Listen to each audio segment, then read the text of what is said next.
Hello, good morning. Hey, good morning. Welcome to the Doig and Swift animation break stream. Yes, welcome. I'm Doig. Is she Swift? She is Swift. The swiftest, the wittiest, the wondrous, the wonderful. Oh gosh, no, please don't start with that. People expect me to actually know what I'm doing. Live up to the expectation that you're awesome. Yeah, Oh man, the pressure. I know. But you're only as awesome as you are. So just be as Exactly. awesome as you are. That's true. You know, I said how much of an awesomeness there was. Yeah. The degree of awesome was not confirmed. There is a degree of awesome. There's some degree of awesome. So, okay. It's measurable. Is it? Yeah. Oh shit.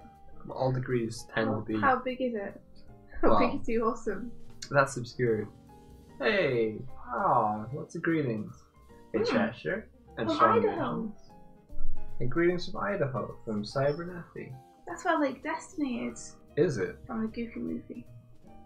Oh, your level of geography and knowledge extends as far as the road trip Max and Goof. It's all cartoon based, which means nothing is real. She'll But know where you're how? from if you have a sort of semi famous or semi known obscure cartoon. If your character. town is in one of the shows I watch, then I Then might you know it. know. But that's amazing. Hello from Dublin. Hey Emma. Hello Ali. Hey guys, good morning. How are you? I don't know why, but I woke up with a really big headache this morning. Quake or headache. Headache. I made a quake. It sounded like you left off the HEA and it was just the quake. I had a quake this morning. I know when you just wake up and your head is just so muggy. It feels like that. It's weird.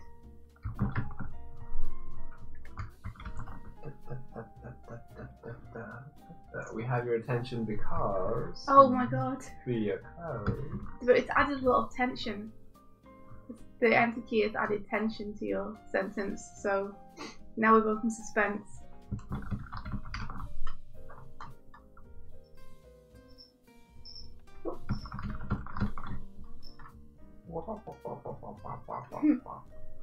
Life is good, Cheshire. My deadline is tomorrow. I'm very scared. It's okay. Also excited. Mostly scared. Mostly excited.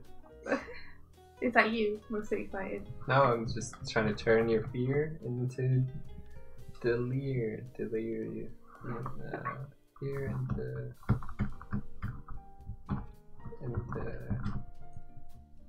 I was gonna say Fear. queerness for a second, but Well, that's better than fear, that's for sure. yeah.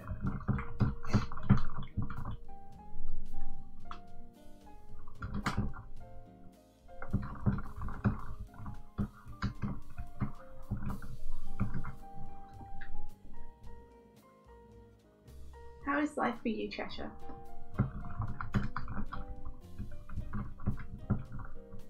How did you have a good day yesterday?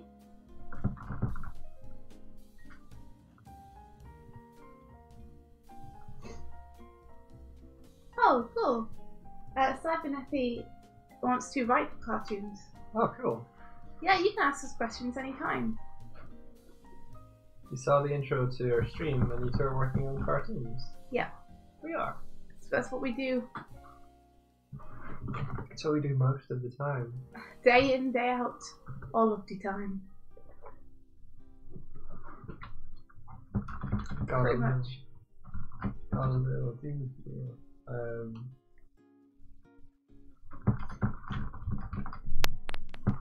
He's a slammer jammer.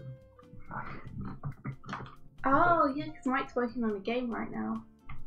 Yeah. So Mike's got Mutiny up, which is the game that he's been working on. It's a pirate adventure. Nautical shenanigans. It's my pirate voice. Right. Liar! Oh. Arr. I'm a captain farmer.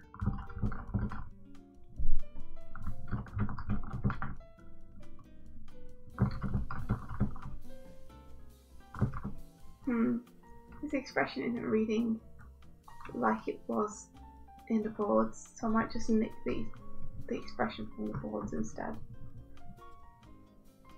Sometimes you just go admit when something's not working and get rid of it. Get rid of it.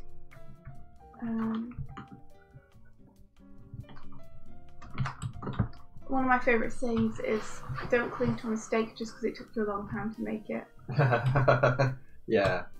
Just because, like, you've taken a while to get to somewhere, it doesn't mean it's the right place to be. Yeah, exactly.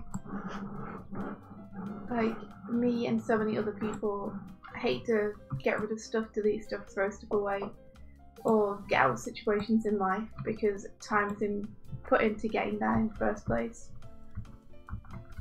But the longer you leave it, the more you're losing.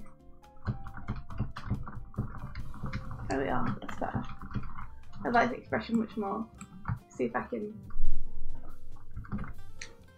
So, Cybernetics, the 3D animation I'm doing here are, it's actually game animations for a game I was working on, and I noticed that after I left working on the project, I left those things like that could have been improved. So I'm tinkering with it to see if I can take what I've learned in the time since about game feel and animation, and try and pull them up by the bootstraps. So I'm just looking at what I previously animated and see if I can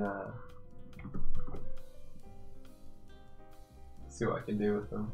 You could use 3D animation to plan though, if you had a particularly complex scene. It's true. Such as a scene where characters are running through a city, or where they're fighting somewhere where there's architecture around, or they're in a certain room when they're fighting and the camera's spinning around. Yeah. You might want to plan that in 3D. Yeah. Like, especially the camera move. We've used 3D like that in the past, where we had a 3D environment matched against 2D movements, and that was really fun to try and like get the two to sync up.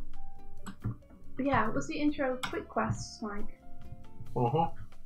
There was the rotation move in that where the camera spins around them. It's a very, very simple room. It's just a corridor. But that was something that you looked at in 3D. I looked at doing it in 3D, but I eventually didn't. The final camera move was done by what I did was I took flat shapes and translated them in perspective and gave this sense that it was going to spin. Yeah. And then I took the textures for each of the walls and the ground, and I created those as smart objects so that I could deform them in the same way that the coloured shapes were. Mm-hmm. So it was a lot of bluffing. So why did you decide not to do it in 3D that time? I think in order to preserve the look and feel of the painted textures of the room, Mm-hmm. The quickest way to the result was to do it that way, because we could literally use the Photoshop paintings. Yeah. Partially that, and partially because I wanted to see if I could do it that way. There was a challenge in doing it that way, and it was easier to match the interpolated frames that way because I was building them by hand.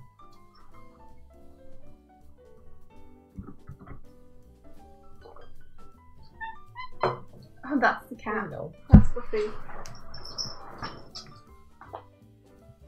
Oh. Oh wow. Super like sun patch. You want to come and sit in this sun patch, don't you? Cybernetic, we don't mind people bringing up what they're working on. The awesome thing about the stream is that most of the people who watch it are making cartoons or comics or writing games themselves. So pretty much everyone here is creative in some way. and we love hearing what people are working on because they always have something on. Everyone always has something cool to talk about that they're doing.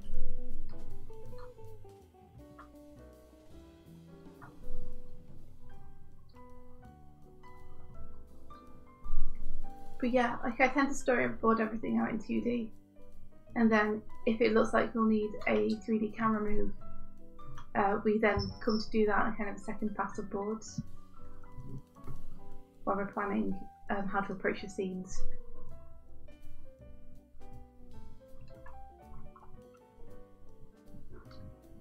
There's a crazy camera move in this animation that I'm doing right now. However, because this animation has no background, I don't need to actually I don't need it to match to anything, so I can kind of just go a bit mad with it. They are literally just playing in a blank space.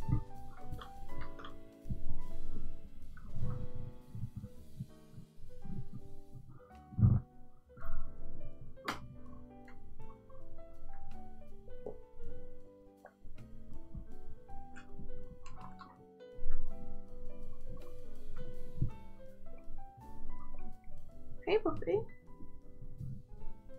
Aw, there's a kitten on the desk. No. She's so adorable. Yesterday Mike and I did a thing where there's a glass table upstairs, so we put a treat on the glass table and then we filmed her from underneath eating it, and it was hilarious because of the faces she was pulling when she was doing it. I've got so many stills of her chewing on the treat. So good. Have you? Yeah. Just from the video. I've given you fodder. Yeah. I don't know where she's gone. Oh.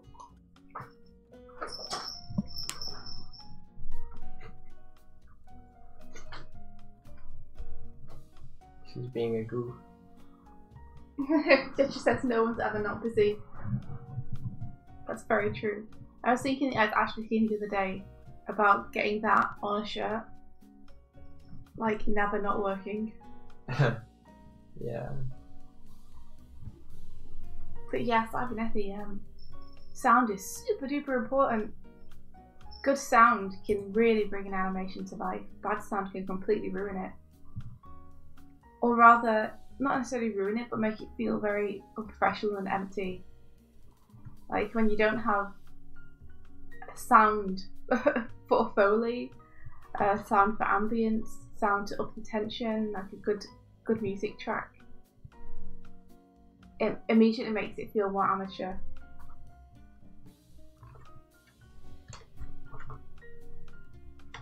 I didn't realise until I put together my own cartoon how much sound you needed. Because I was putting it together and putting the sound on, and I was like, oh, this isn't enough, it feels like it needs this, it feels like it needs that, and it took so many layers to make it sound what I thought at the time was professional.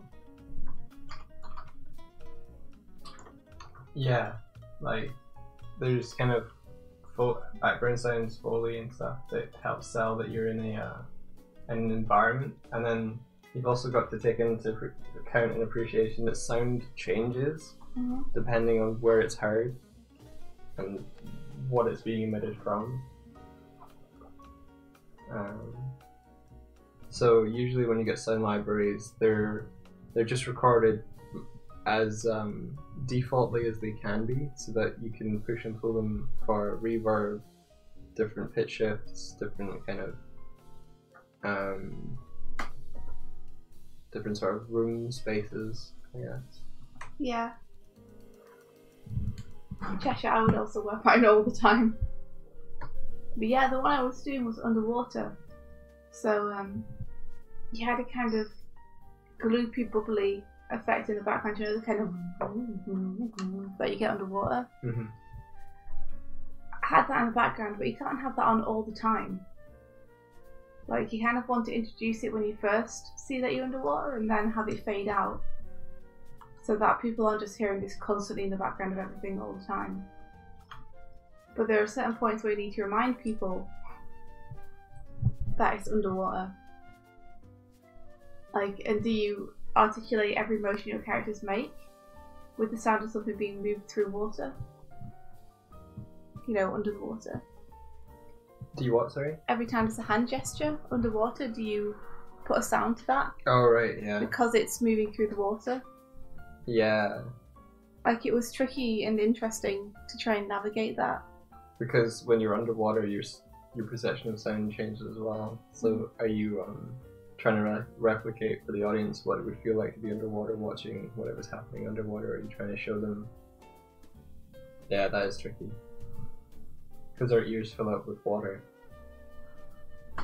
How would that affect perception and stuff? Usually it's like more muted. Yeah. And garbled. But you don't want that in a cartoon. No.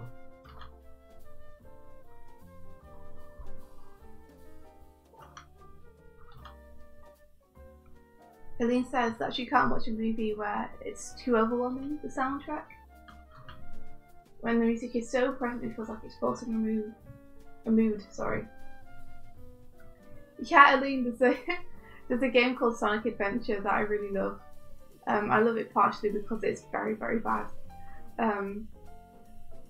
But one of the things that Sonic Adventure gets really wrong is the sound mixing. And it has vocal music track where people sing these themes for the characters, about the characters. But they sing while the characters are talking, like they sing in the background of scenes. And it's so loud that you can't hear what the characters are saying. Oh yeah. Because of the screaming and the guitars of their soundtracks playing. It's really bad. It's really funny too though. Thank goodness there are subtitles. It's a good example of it done very badly.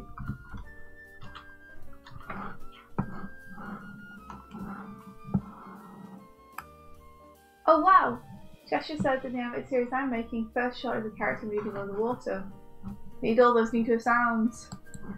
Yeah. That's cool. Good challenge.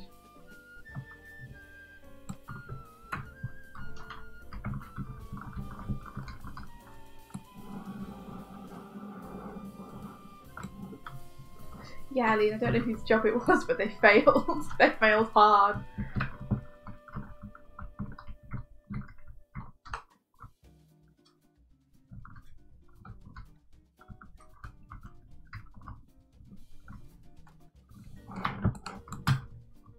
Okay.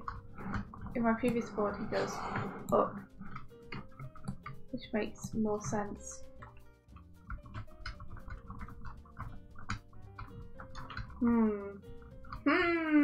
Guys, I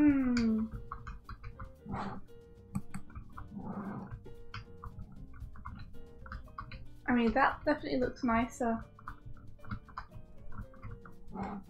But then I need him to go up here. And I feel like he's taking up too much of a screen now. It might just be a thing where I have to like shrink him down later.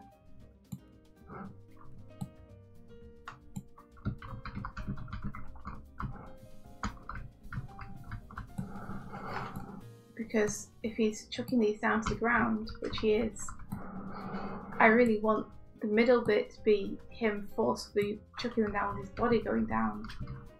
So this needs to be an up at the end to give that motion somewhere to go. But look, now he's nearly touching the top of the thing. It's not meant to be this big in my original composition. I'm gonna have to shrink him down afterwards. I'll just deal with doing the animation now and then I'll worry about shrinking him down. I'm trying to get out a visual bump, I guess. A visual bump? Yeah, so the sword hand after the first attack needs to go so that they do a strike. But then at the end of the strike, they are doing another sweep. So I'm trying to get it to the point where it doesn't flip out. So there's a frame here where it goes over. I'm trying to make that not look too noisy.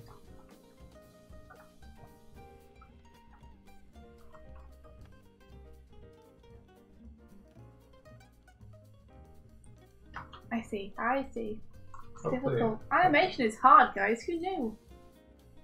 hopefully that works. Ah, that was nice. I finished my tea. So Cybernetics says, a lot of my style and sound design was influenced by the first two Thief games. It used a lot of dark ambience and the games felt moody and mysterious. Have you ever played Thief? I think I played one of the sequels very briefly. I played the one where he gets the eye, and I don't know if that's like during one of the games or at the start of another, but I remember specifically there's an eye that lets you do things with it. An eye that lets you do things with it. Yeah, sexy things. Oh no! No. That would put special use during a lot of cartoon scenes. One of the main characters, the oldest brother of 6 sibling mice, has an unknown medical condition that causes his perception of reality to partially or completely evaporate for a few minutes. Is this a real medical condition, or one that you made up? The oldest brother of 6 sibling mice has no known condition. I guess it must be. There must be someone who has something similar to that in the world somewhere.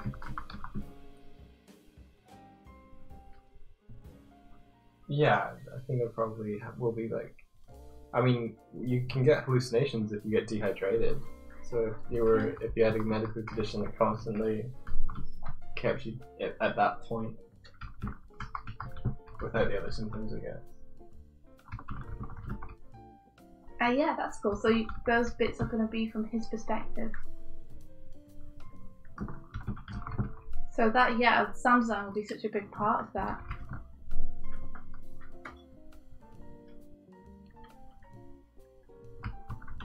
That's fair. Just make up the name of it so that people can't tell you you can't do this, you can't do that.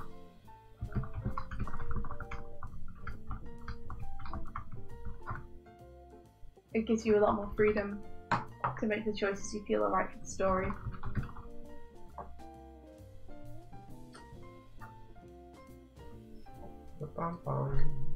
Oh yeah, Hardik, you've been saying calling by your name's really good. I've heard you speak a couple of times about it now.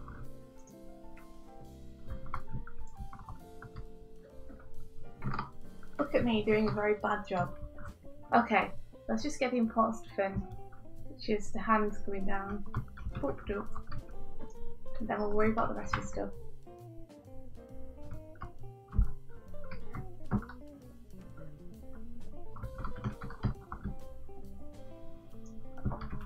I think I need to go into...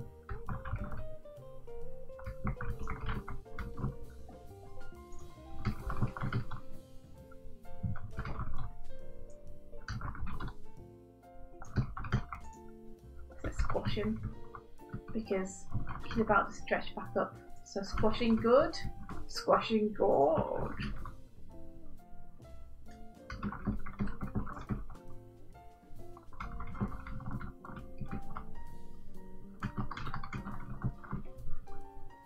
I need to clean my glasses a quick sec.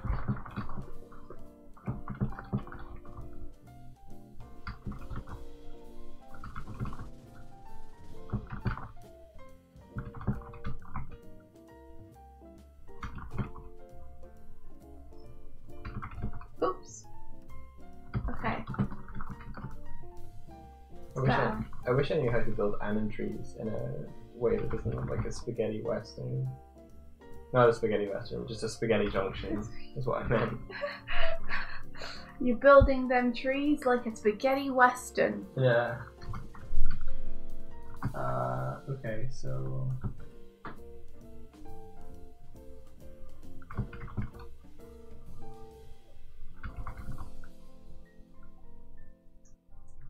And the arm is just flipping out.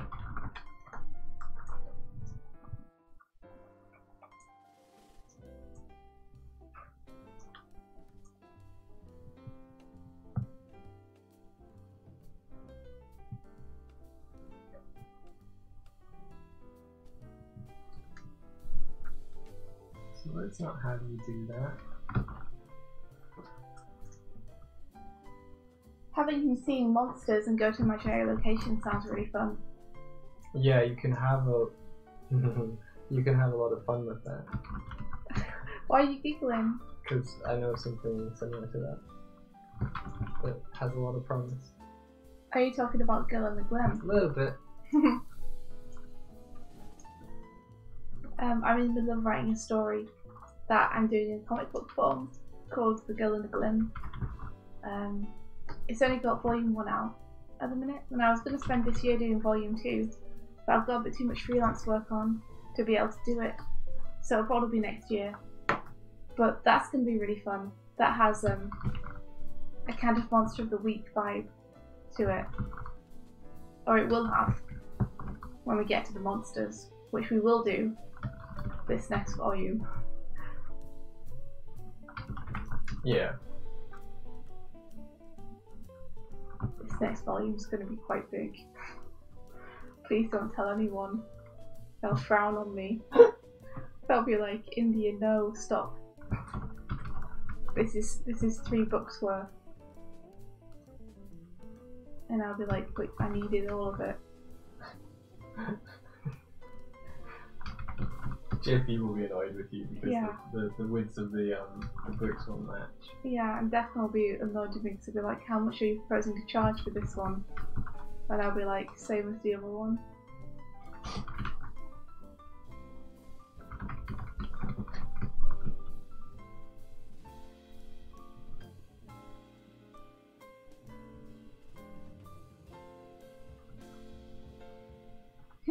March vacuum says, I feel like I forgot to wake up in a tux with these jams. It's all like Ghibli jazz things going on. Oh, awesome. Oh, Aline. You are too nice, Aline. Aline is a very good friend, and she pumps my confidence up all the time by being super nice about it. Aline, however, is also just... Aline's comics are so cool. She'll deny it completely, but they were a big inspiration. She did some thumbnails while I was doing Girl in the Glen on an idea she had about someone who was kind of, they had demon blood in them, or they were half demon. Oh, yeah. And those thumbnails were just so good. How is your short story coming, by the way, Aline? The one that you were getting feedback on.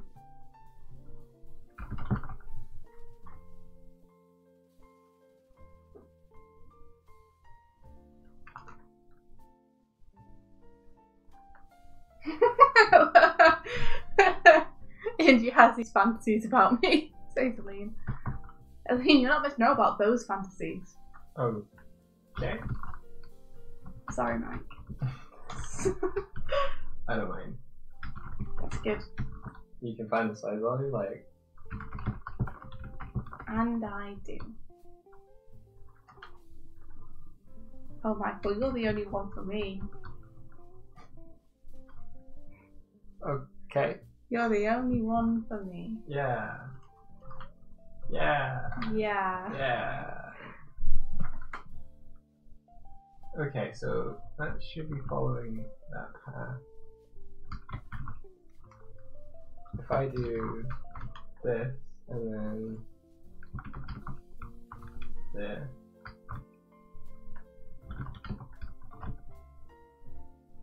And then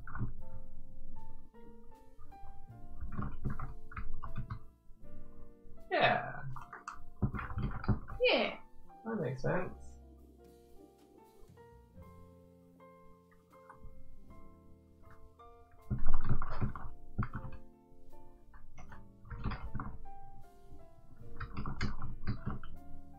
Apparently, Call Me By Your Name has almost no soundtrack, it's all ambience.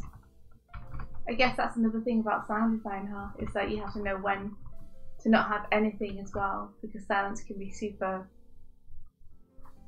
meaningful and evocative if used in the right way.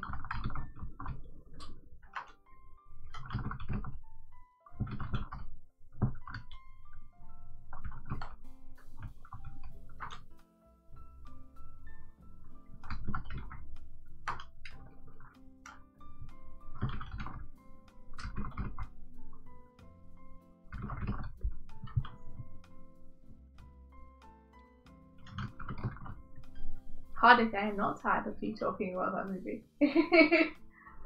No, talk about it more. Yes, tell us more about it. I don't know anything about it other than that you said that the way it uses sound is really good. And I remember you saying that it made you... Did you say it made you cry, or just that it's very sad? Sadness is the worst thing. But I guess that's why I have the Goofy movie, to cheer me up again afterwards. I can sit through a sad movie if a friend recommends it. Oh, Aline, I get that sometimes too. Times when I'm just like, every day I'm just feeling so sleepy. I don't know why. There was a while where I was like napping every day. And it wasn't necessarily because I wasn't getting enough sleep, because I was getting like, well, it might sound like less sleep than people need to other people, but to me it's quite good. It was like 6 or 7 hours a night, which is pretty good for me, because I've done like 5 before, but every single day I was like, I can't, I need to nap. I think you just needed to recharge, like all your battery has been drained. Yeah, actually I think maybe needing a vacation is a big part of it. And by vacation, I mean like just a break where I'm not working. I don't mean we need to go to the Bahamas or anything. I just mean I need a week where nothing is required of me. Yeah. Oh no. I was like, yeah, I work for 20 minutes and then I nap for 2 hours. Sounds good. Sounds good. Oh no, I bumped a boot. Ow. Ow. Naps are amazing though. I hate them, but they feel so good. Ah. I think Buffy is napping upstairs. So she's always napping. That cat's living the life. I'm gonna find that picture of Buffy. Which one? Just one of them. Oh, one of the ones from yesterday. Yeah. Look at this happy one. Yeah.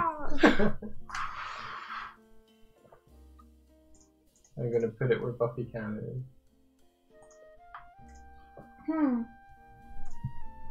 Is Ladybird? Is Ladybird that series? Oh, is that a movie? I haven't heard of the movie. I've heard of the series where there's a girl called Ladybird. Oh, yeah, Cybernetic says, oh, also Cheshire, if you're still around, then enjoy dinner. And we'll catch you later, so have good eats. Cybernetic says, you know what's gonna suck? Getting help with things like promotional art before producing an animatic or pilot episode. I'm broke and I'm new to the nitty-gritty behind making a cartoon. Yeah, that is tough. It's very rough. Even small amounts add up very fast. You know? It's like none of us are exactly flush with cash. Even though Mike and I freelance basically full time. Yeah. We still don't get paid enough to feel, I guess, confident about delivering rent properly every month. So it's a bit touch and go on our end at the minute, just because of the nature of it. The projects we're working on are amazing, and I love them, and I would not want to be working on anything else right now. But freelancing doesn't exactly pay the best. A lot of artists are either at home or are in studio jobs which don't afford them a lot of time to do outside work. So money and time are hard to come by. Time is like the real currency. Like, the thing about low paying jobs is that they take time away from higher paying jobs. So if you've like accepted a low paid job, it makes it more difficult to make any more money because you've already committed. Yeah. And that's the problem with when you're making your own stuff. You want promotional art and stuff, you want storyboards, like you need some help making backgrounds and such. And of course, you can't get that kind of stuff without being willing to pay people for it. Yeah. Not only just because people shouldn't be saying yes to you if you're not paying them, but also because it's unethical to try and get people to work for you for free. But even small amounts really add up fast. Like, for example, when we were doing Girl in the Glim, we weren't going to be able to get it out in time unless we hired a letterer, because I didn't have time to go through double lettering myself, because we were literally like finishing it the day before it needed to go to print. So we had to hire a letterer, and the letterer was $15 a page. Something like that. Which doesn't sound like very much. And it was either $15 or £15. I don't remember which currency you asked for. It doesn't sound like very much. Until you take into consideration it's 60 pages. And then suddenly it's like, how much was it? $800 or pounds or something? And then you're like, okay, I need to find $800 or pounds alongside another $800 to print the book. Yeah. It meant that like every... It's like, where am I going to find 1,600? You know, on top of the rent and the bills and everything. So it adds up fast. And you can make that back on the book sales, but there's no guarantee the book is going to sell. So it's a big thing big risk. Yeah, big investment. The only thing I could say is crowdfunding and such are okay, but they're very much like a full-time job. So there's a lot of time that needs to go into it. If you could raise the money somehow, either through having a job that you do either full-time or part-time, or doing work for other people, such as writing scripts for them, like doing anything that your skills allow you to do, such as providing sound for people's animations and such, then you can save money and hopefully use that to fund your own projects. Showing people your feet. Rolando! Welcome, Rolando. I think Buffy just like blew out the camera. Oh no. I don't know. How did she manage that? It might just be like it's looking at something so bright that... There we go.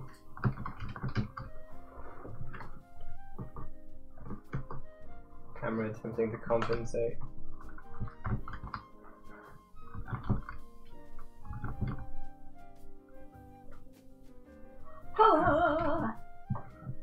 Yeah, it is tricky to balance. Like, yeah, if you want to pay fairly, at the same time, it's very expensive.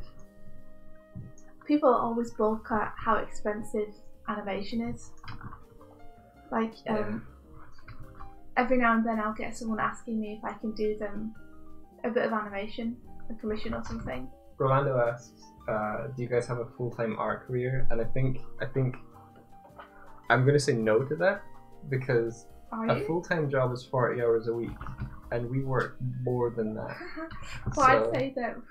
I'd say we do full-time, because, I mean, to be honest, you overtime on most animation jobs because they don't understand how to set realistic deadlines. We have fullest-time art careers. Yeah. It's a tricky question to answer because we don't have official full-time jobs as such. We're freelancing, but we're freelancing full-time, if that makes sense. The amount of work that we have to do and the projects we're on require us to work full days every day. Yeah. Pretty much 7 days a week at the minute. Yeah.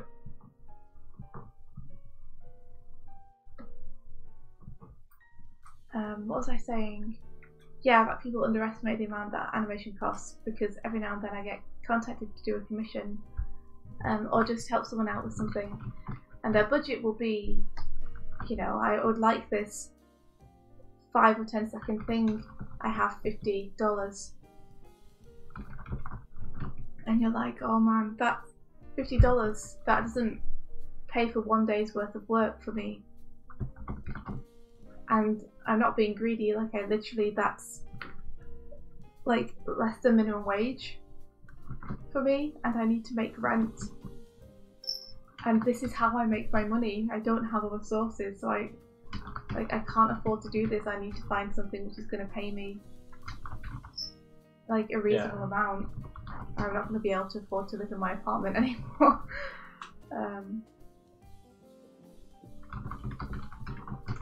Yeah, I think it's just because people don't understand how long it takes to do animation.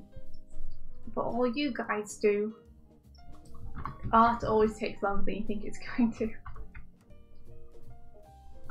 Yeah, like I was saying, if you make the decision to commit your time to creating that asset, then that's time away from anything else. So if it's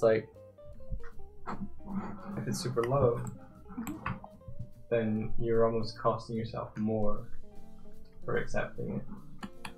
Yeah. Rolando, are you asking if freelance is enough for rent and food bills and such? Because it is at the minute, but just barely. And it's only because we're both working that it is.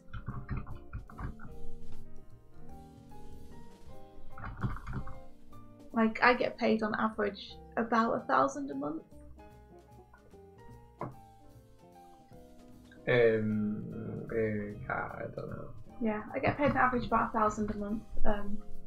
Our bills at the minute are $1,200 a month for rent, not including food and everything.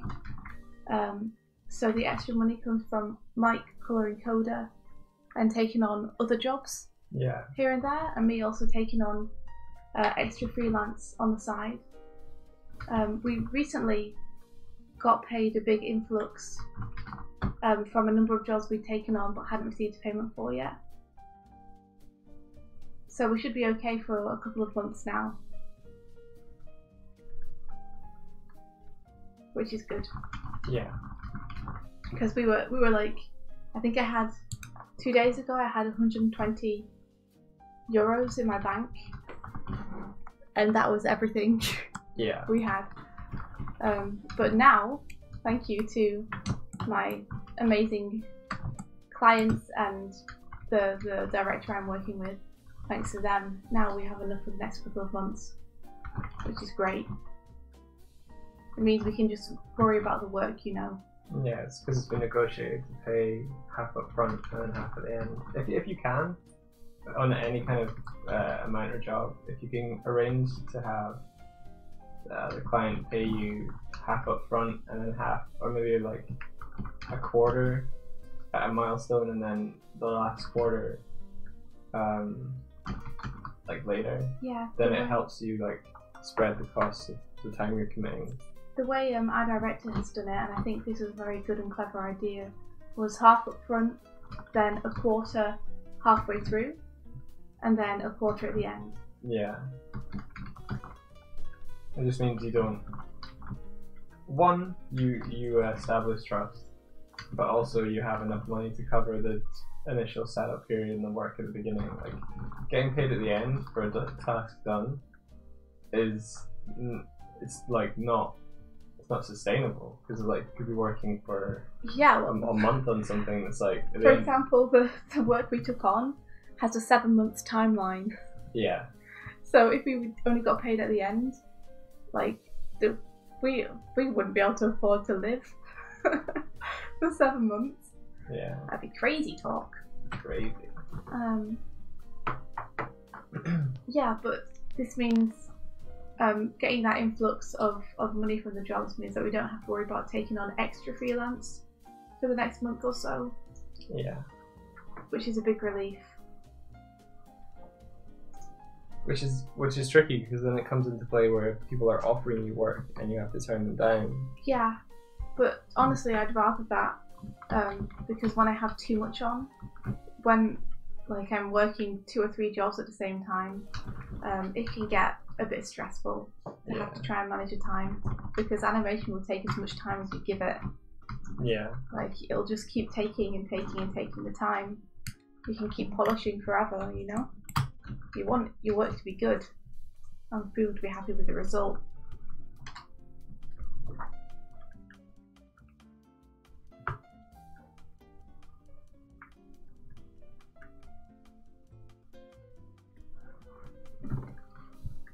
So Matchmaking says, when you say you're working 100% of the week, is this where you're happiest given some rest time? Or would you guys prefer a more chillax schedule?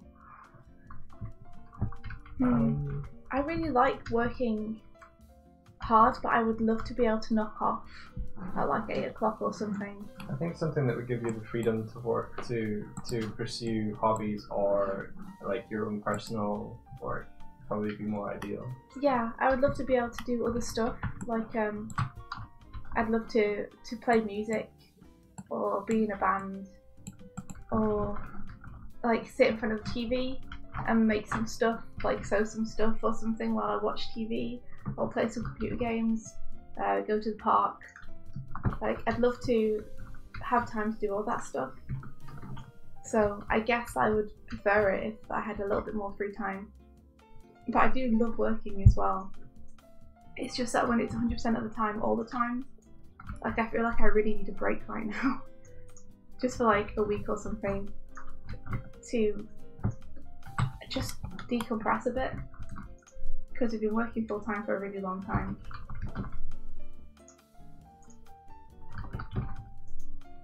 You know, I think different people work different ways, so for some people they would enjoy working like this. For other people, they probably would find this a ridiculous way to work. Yeah. I think for us it's what we're used to now, but we can see the negative effects it has to do nothing but work all the time.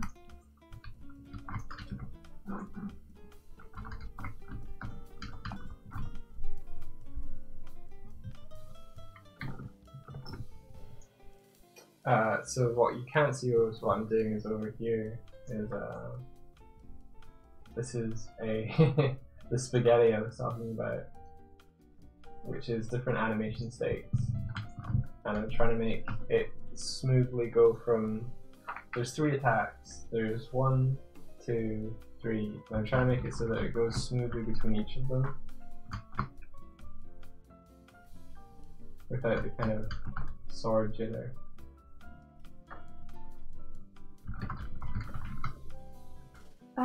Rolando, when you say per sprite, 60 by 60 pixel sprite, do you mean that is animated as well, or is that just a still image sprite? Maybe he just charges like $9.50 per animation frame.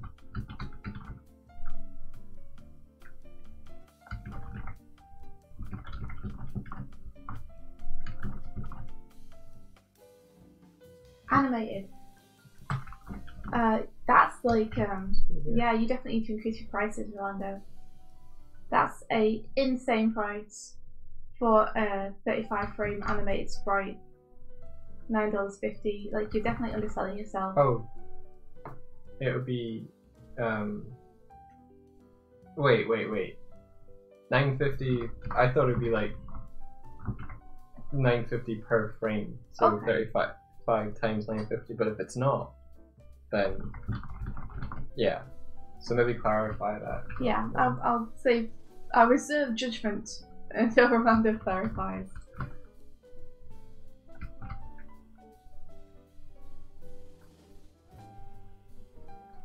See, the combo works pretty much if I do ba ba ba ba, but because you can cancel out,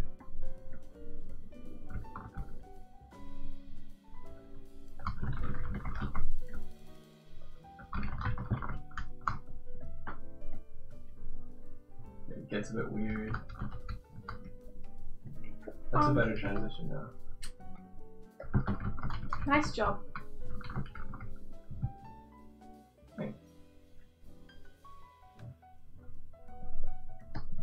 I know it's probably pretty tiny on the stream, and I apologize for that.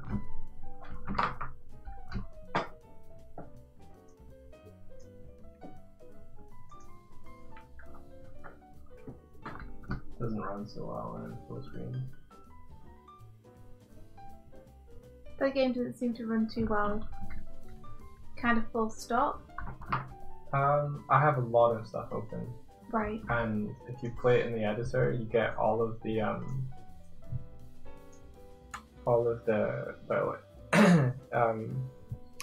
trying to remember what they're called. They're like messages in the console of feedback, and when the game would be running on its own in its own application, a lot of that stuff wouldn't be happening. So it's kind of a mix of things. I think if I've made a build of the game, it'd be okay. I hope it'd be okay. Yeah.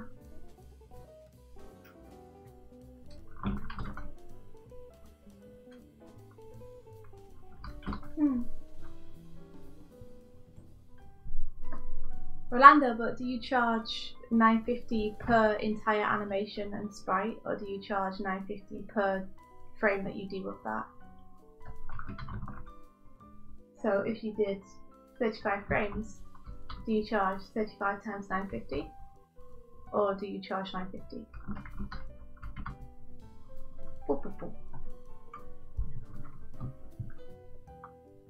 That is what we are confused about. Per frame. $9.50 per frame. I need to work that out. So say if you did 35 frames, which were like that would be $250. Okay. Yeah, you could up your prices. I'm glad that you're not undercharging as much as some people do. Like, it sounds like you're at least in the right ballpark. I suppose it depends how long they take you to do as well.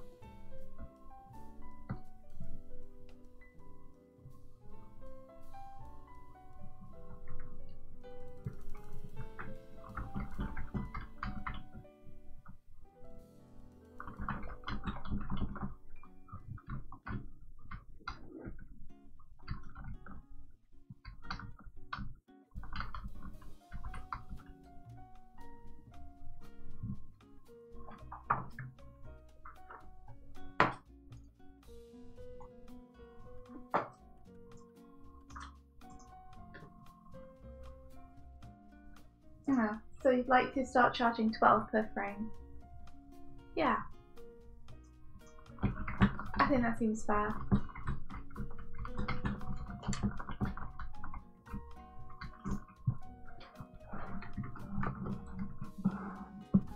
I need to peg this animation.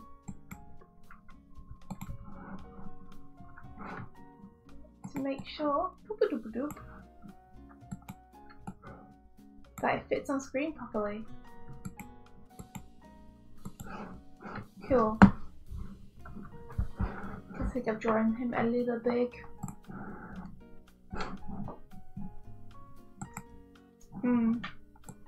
His head definitely increases in size between these two frames, which is worrying. It's just the last frame, okay.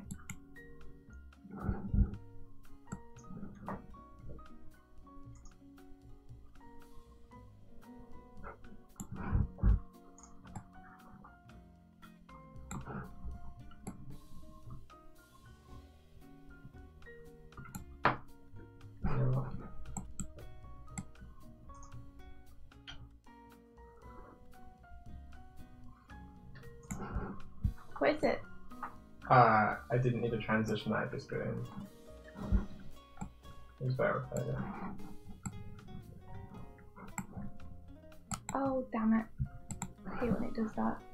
When I accidentally put a resize on the animation itself rather than the peg. I meant to do everything on the pegs, which means I have to redo it, which is a bit annoying.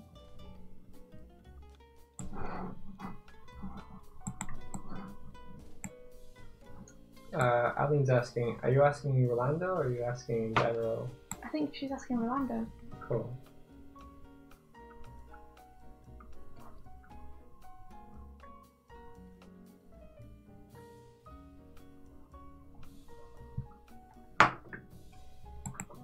I'm also interested to hear, because as someone who only does 2D animation, I think the process is probably a bit different.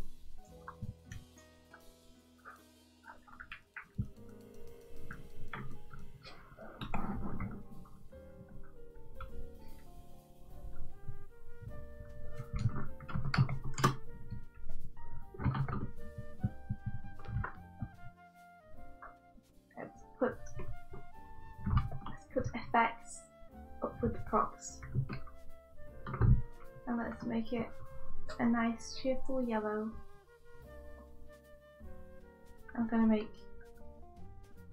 Aaron pink. Yeah, and Dan blue.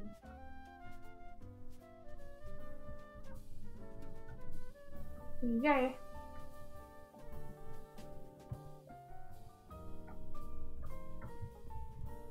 There we go.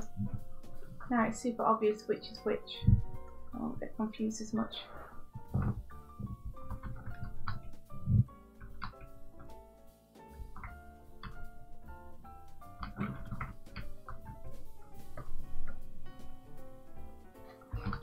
So you guys can tell me too. Well, I think it's different. Orlando is talking about pixel animations, so there wouldn't be 3D rigs usually, unless you're using it as a placeholder tool. India's animation work is usually she'll get assigned a shot after the thing has been storyboarded. And she'll work from the storyboards to flesh out the animation. And they will generally give me the character model sheets to work from. And they'll give me the animatic, which is a storyboard. And they'll give me, hopefully, they'll give me the background. They should give me the background, especially if the characters are interacting with it in any way.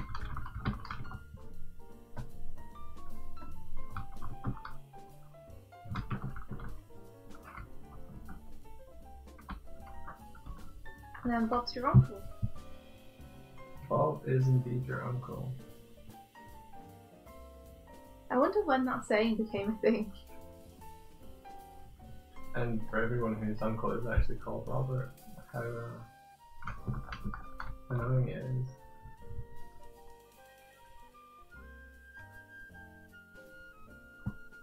Okay, so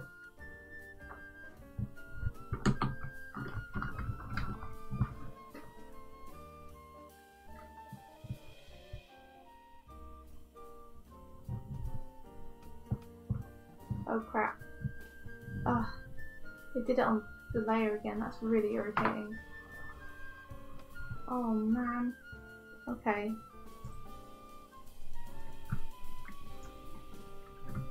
Why does it even let you resize stuff on the layer? It's very weird.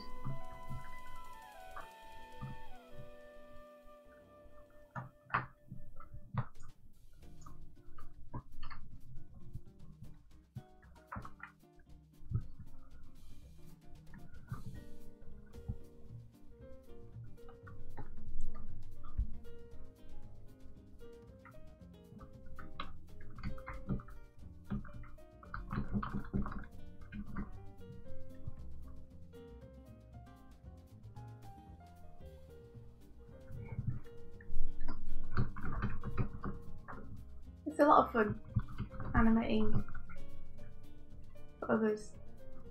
seeing something move is like one of the greatest things. Like, I animated quite a fair bit in the of this character. Like, India helped me out with the run cycles and I think the jumps, which was really good because at the time my understanding of locomotion and getting character to move was not great.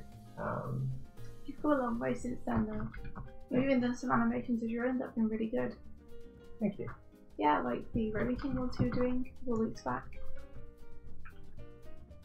Oh, thank you. So I feel like you understand motion a lot better now. But yeah, I think you used to, for run cycles, you used to just choose random positions. I think I used to try and build it in parts too much, and like I would move one foot and then I would move the other foot and then I would like move the hips later, and I understand contacts and passing positions and like offsetting the arms with the swing of the legs or pretty much animator survival kit stuff. Yeah, like I remember saying to you, have you looked up a run cycle? And you were like, no. And I was like, maybe you should look up a run cycle, see what the positions are.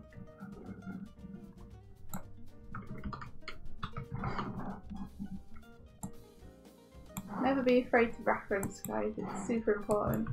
Yeah. Like, that's the best way to learn, is to look at the real thing.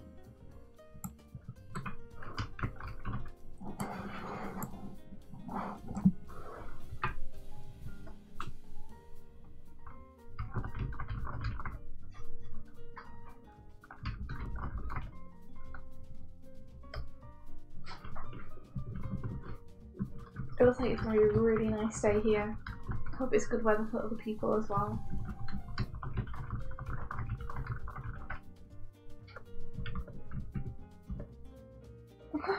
Elaine says, it does not look like naked bear ladies. Mike, you betrayed us all. I'm sorry.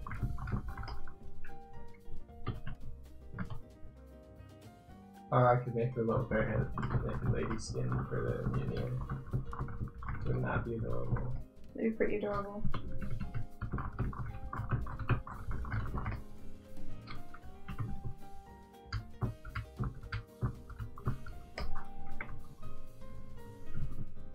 I feel lied to. Yeah, don't we all? Hey, I made you a crapple. He's cheated us.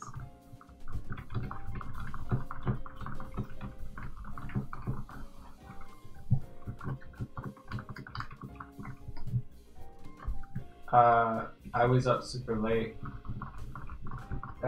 yesterday, and so I think we just generally like slept longer than usual. Actually, I say slept longer. Slept later. I'm sorry, Steiny. It's because we're just being like really unprofessional lately. Next week we're gonna try and hit at 7. Hello. Every single morning. It generally is because we've been getting to bed later. And we have been super busy. Like for me, that's definitely been a factor. For Mike, I think Mike's just been going to bed super late. Yeah, I was helping Declan set up some PS4 stuff.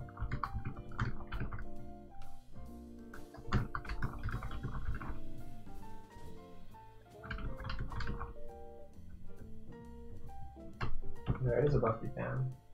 Oh yeah, I was setting something up a second ago.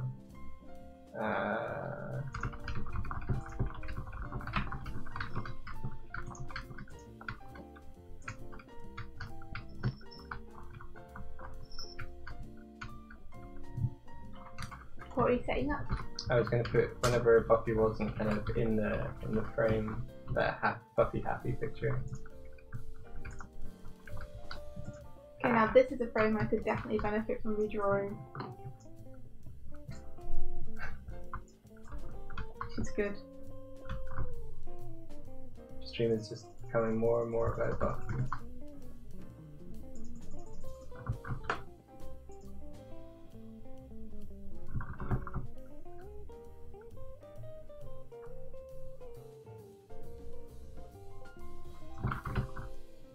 There she is. Hey there, Buffy. Cresblaine says, you've been working on your cartoon for 14 years. Wowzers. Who? Yeah, who's that? Who's been working on their film for 14 years? Certainly not us. No. I'm wondering if we may have missed something in the chat.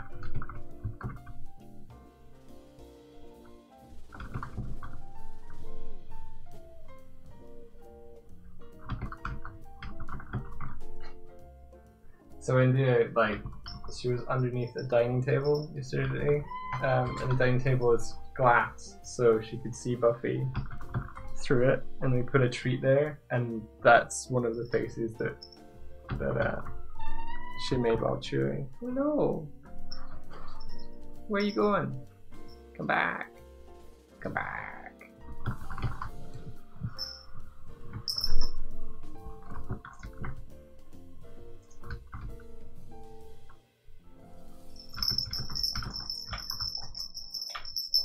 Okay, gonna save.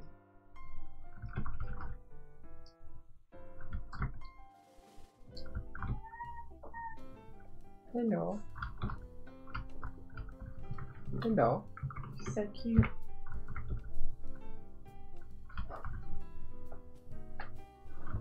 Hello. Give me a head boop. Come on. Complete this interest. Come on. Yeah, she doesn't care about what you want. No. Okay.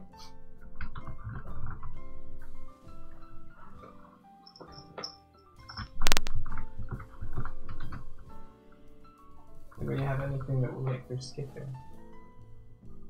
She generally does it after she's been fed. She has been fed. But yeah, she does.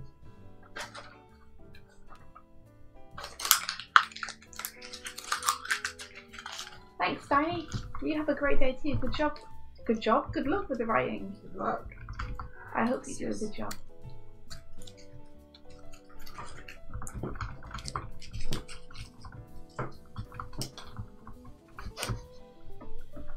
What is it? Nope. Okay, she doesn't play with paper balls. Ah, no. Oh, you knew that. I'm sure I've tried to play with paper ball with her in front of you.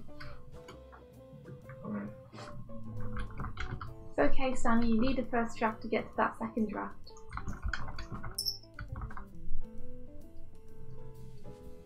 It doesn't have to be perfect. It just has to be done. So first slash. I'm gonna start this road again. I'm not feeling it.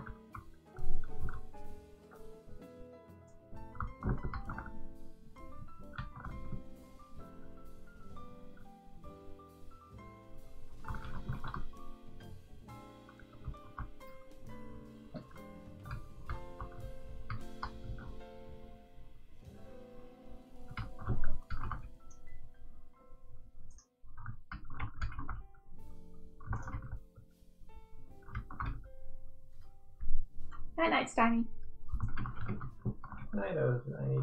So what is everyone else up to then? What you guys on? Everyone's low motivation this month. Oh man. I think everyone's just tired. Like, at least that's the way I feel. It's like I'm motivated. For sure. I'm just knackered. Yeah. Oh, thanks for the follow, Jason Jones. Yeah, thank you very much. Hardy's like, let's all feel bad together. And Jason Jones just enters like, why do you feel bad? I don't feel bad. I'm gonna try to do cool artistic stuff.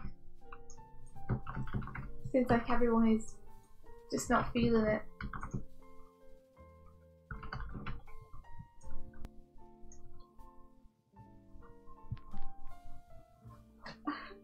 Elaine's tired of having double jobs.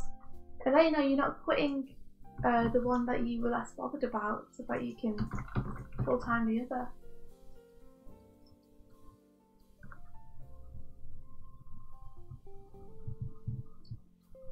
Mashaku's fell into his safety harness of cowboys again.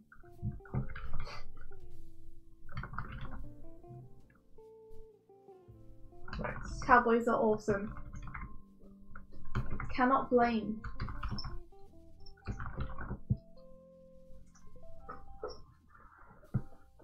Ah, you have a week left. You can do it. Just a little bit longer. You must be tired though. That sounds really exhausting. I hope you're gonna like treat yourself to something nice when you finished it. Even if it's just like something nice to eat and a film that you've wanted to see for a while. We should all party at the end of June.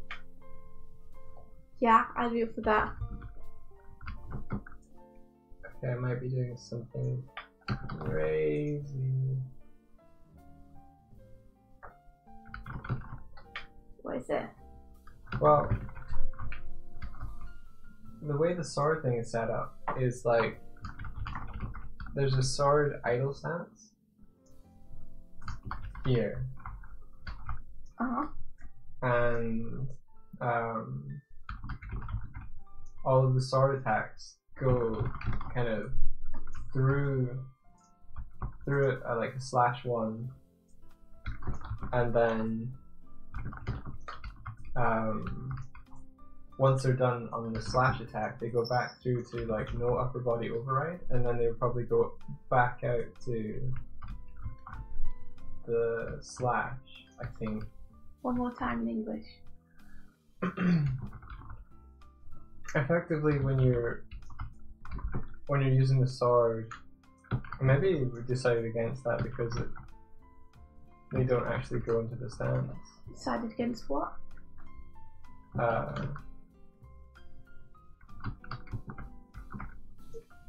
So imagine you're in a combat stance and then you do an attack, and then instead of going back to the combat stance, it goes back to no stance. And then if there is a trigger that says you go back to combat stance, it would loop around to itself. So instead of going through no override back to combat stance, I'm trying to figure out whether it's just not going to combat stance and therefore this isn't needed. Very confused, but Mike knows what he's doing. That's the important thing. Well, Mike doesn't because he's confused. He understands what he's confused about, if that makes sense. Jason Jones says it's the first day of summer. Oh, That's nice. cool. So if I grab... What you been studying, Tips?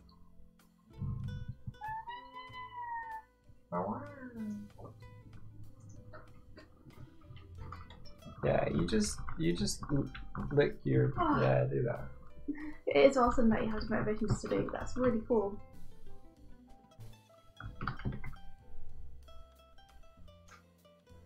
Oh, you're doing language study. That's awesome.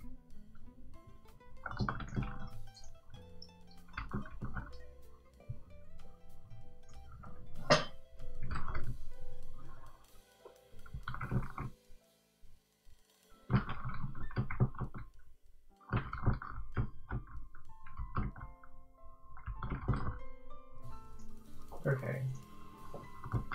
Maybe I'll do a copy. So the class for rock carving and sculpting, I bet you want to do it, Aline.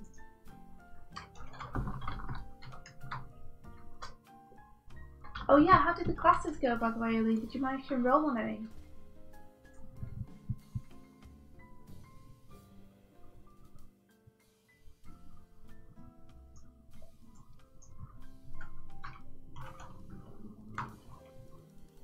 Oh, I took the Alex Wu ones. I really, really liked them. Thought they were great. He definitely prioritises what's important about figure drawing. Yeah, for sure. I like seeing you doing those. Like you would go over to coffee shops and stuff and do the homework. Made some really beautiful drawings. Oh, thanks. It's a lot of fun. Yeah, it's for animator. Okay, new avatar animator. Okay, so if I make a dupe of this and rename it.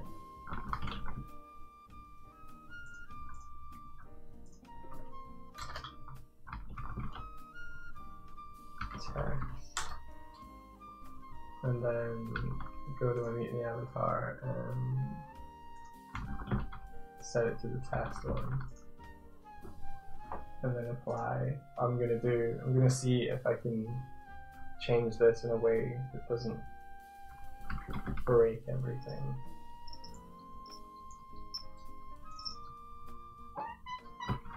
Hey there. Hello.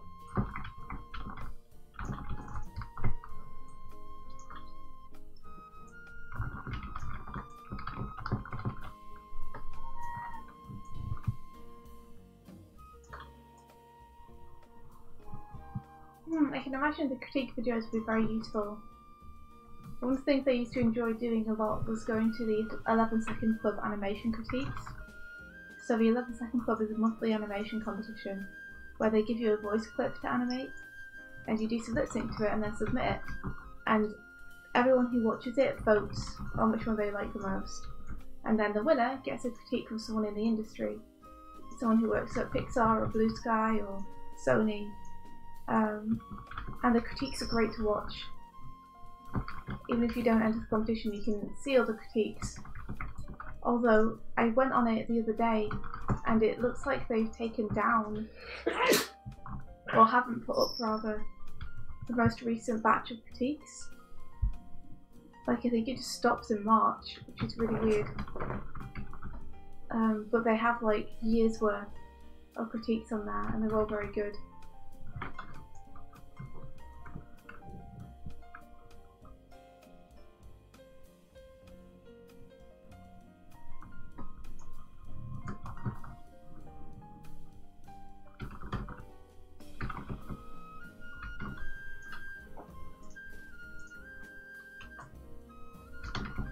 No, the thing I was going to do is, I'm just thinking it through, it doesn't make sense.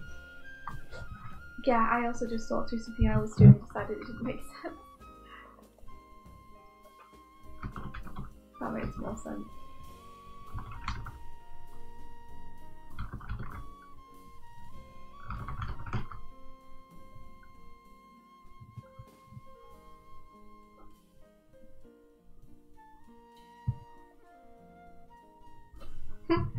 I mean, you could animate if you wanted to. Ain't no reason you can't start. Is she up there, like... Licking at the plate. Yeah. Let me just check that, because I don't want her accidentally eating something. Like a plate. It's her own plate, it's fine. Yeah. Yeah. Yeah. I forgot that she too also eats off of the plate. We might need to call the stream. Oh yeah. Because it's 9:30 and also because Declan asked you to wake you up at 9:30. Yeah, okay. Cool. But we'll be back tomorrow, and we'll be back tomorrow hopefully earlier. Even earlier. Let's see if we can make it for 7. Which like is where we're meant to be. Doig's butt. Oh my gosh. No. Not the holy butt. The holy butt. Yeah. Butts do have holes. They do. So wow. I think Orlando's enjoying it. Oh no. Oh no. Okay. At least it wasn't a bear, but we're just gonna open tomorrow with Doig's butt on cam. Can do. Butt cam. So I'm a seller. I'll show my butt for no, I actually won't. I'm not gonna do it. Well, butt for art. My butt for art. Anyway, thanks very much for joining us this morning, and hopefully tomorrow will be just as interesting and fun as we were today. More so. More interesting and fun. But thanks for coming and saying hi. I hope that everyone has a really, really good day. Good luck with everything that you're doing. You can do it, guys. You can do it. Beat that demotivating feeling. Be awesome. Be great. You can totally do it. We believe in I'm going you. to try and do it too. And yeah, catch you all tomorrow, guys. Oh no, the And rest. gals. Of your day. Be filled With adventure. Let me know. Bye bye. Boy.